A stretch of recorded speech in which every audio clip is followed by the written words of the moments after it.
5 seconds.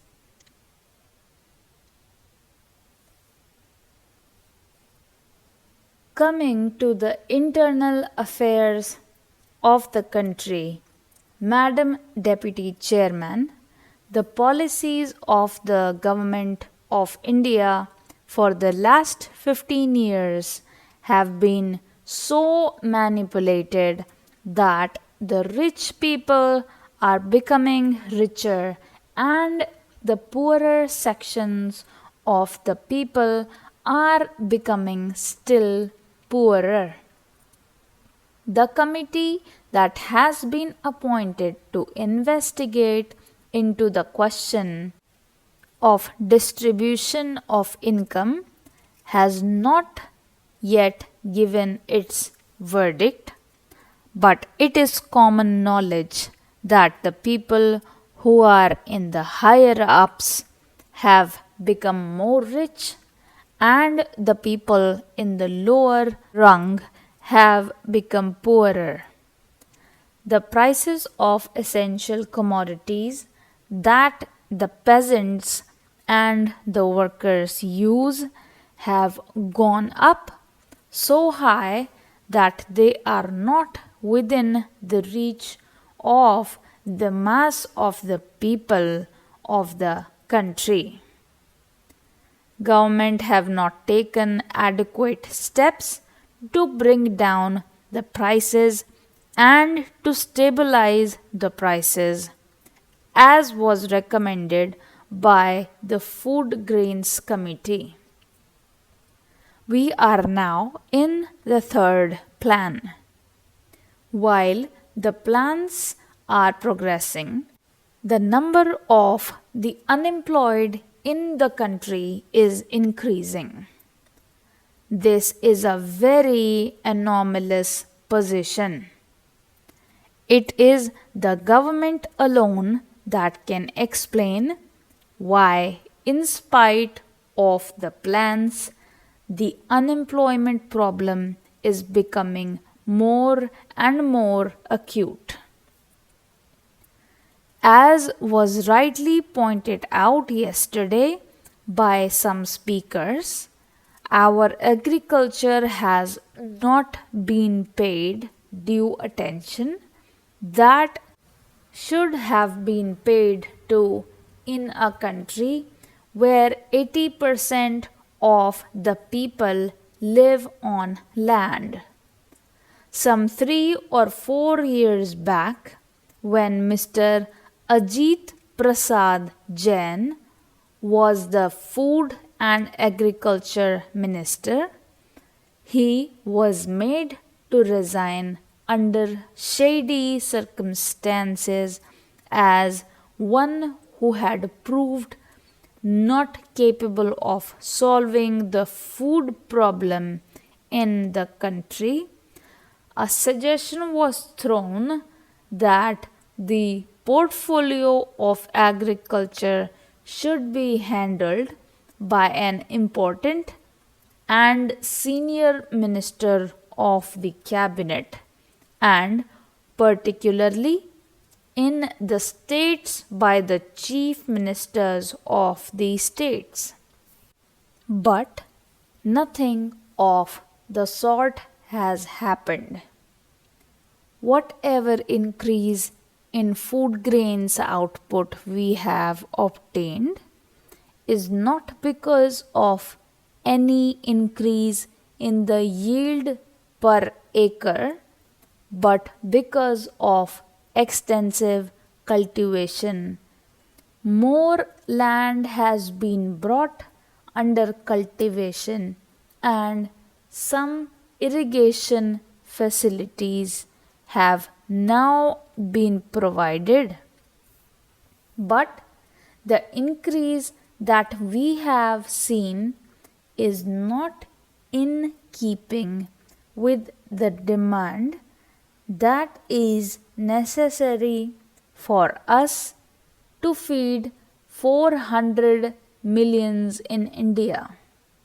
So, whatever industrial development we want, the basic factor is that our agricultural economy should be improved. For that, all efforts should be made, more fertilizers should be used, and new methods of cultivation should be employed for growing more food crops and for growing other cash crops. In a review that was published by the Planning Commission itself, they have pointed out that there is acute shortage of power in more than 50% of the states in India. We have accepted a planned economy. We have completed 2 plans and we are now in the 3rd plan. I do not know why the Planning Commission or the planners concerned did not foresee this shortage of power in the most of the states in India, and why they did not plan generation of more power so that people will not accuse the state governments or the Planning Commission that they did not work out the plans properly in order to have more industries and to have more food grains produced through lift irrigation. In most of the states, in Andhra, in West Bengal, in Bihar, in Karnataka, there is power shortage. Whatever power is available now is being rationed. There are thousands of units of small scale industries which are not working for want of power, and there are thousands of lift irrigation pumps which are denied power supply for purposes of irrigating their lands, and wherever power is supplied, it is supplied during nights, which is not very convenient to make use of the power and use the power for agricultural purposes.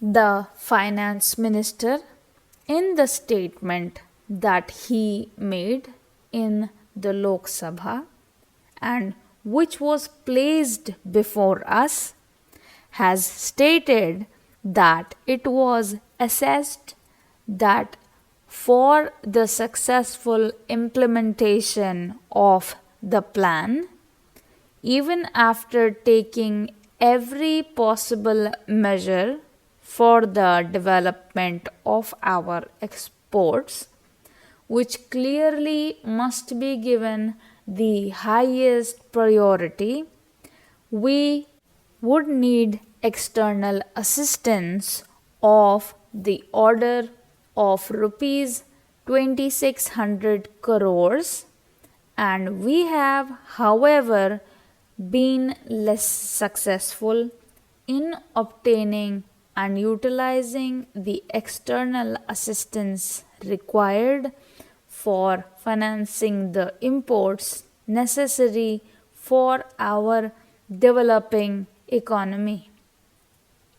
To industrialize our country and to bring it on par with other well-developed countries, we do need assistance, financial, technical, and other assistance. The finance minister was so hopeful that he was getting rupees 2600 crores of foreign aid from Aid India Club and other countries.